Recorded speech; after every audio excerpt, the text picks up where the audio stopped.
The family of an elderly man tased by an Idaho Springs police officer tells Denver 7 they believe justice will never come. A body cam video from May 30th shows police tasing 75-year-old Michael Clark and dragging him into the hallway of his apartment building. Now, police had been called for reports that Clark had hit a woman during a noise dispute. A federal civil rights lawsuit has been filed on Clark's behalf, and the officer who tased him was fired and later charged criminally. Denver 7's CB Cotton spoke with Clark's family, who says they're now worried about how the case will pan out.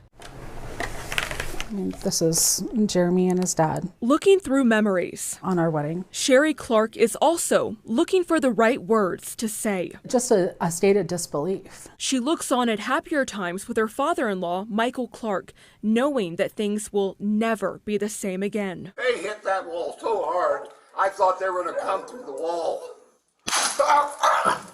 6 months ago, 75-year-old Michael Clark was tased while unarmed and dragged on the floor of his apartment complex by Idaho Springs police officers.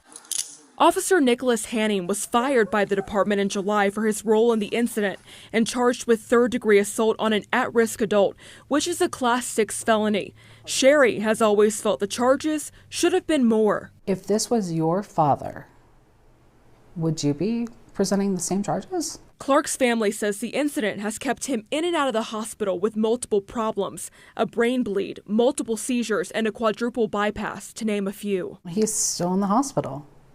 There's been less days in the last 6 months he's been out of the hospital than he's been in the hospital. A federal civil rights lawsuit was filed on behalf of the elderly man, and he even spoke about the ordeal in July. Doesn't a senior citizen have some kind of should be respected? Now, just before Thanksgiving, Sherry Clark is asking the same question. She read part of the email her family received this week. We will be extending an offer to plea to assault in the 3rd degree with open sentencing. A plea deal for former officer Nicholas Hanning.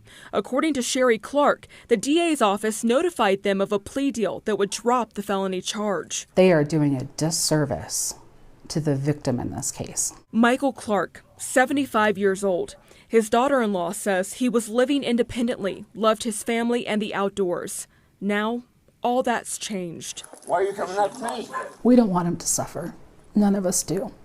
We want him to get out of the hospital, and we want him to be able to enjoy the things in life that he enjoyed before this. But will it happen? She doesn't know. Sherry Clark is only certain of one thing. The end result of this is we're really not going to get any justice? Are you kidding me? I don't think that's fair. I don't think that's fair for Michael at all. The district attorney's office couldn't confirm whether or not Nicholas Hanning had been offered a plea deal, but according to Colorado law, if he's convicted of at least 3rd-degree assault, it would revoke his certification to remain a police officer here in the state. But other states have their own standards, so it's possible he could become an officer elsewhere. CB Cotton, Denver 7. Nicholas Hanning was with former officer Ellie Summers the night of the Michael Clark incident. Both are being sued also by a deaf man over a 2019 arrest. Attorneys for Brady Mystic filed the lawsuit in September, claiming excessive force was used during a traffic stop after Mystic failed to comply with the officer's verbal commands because he couldn't hear them. Summers resigned in October.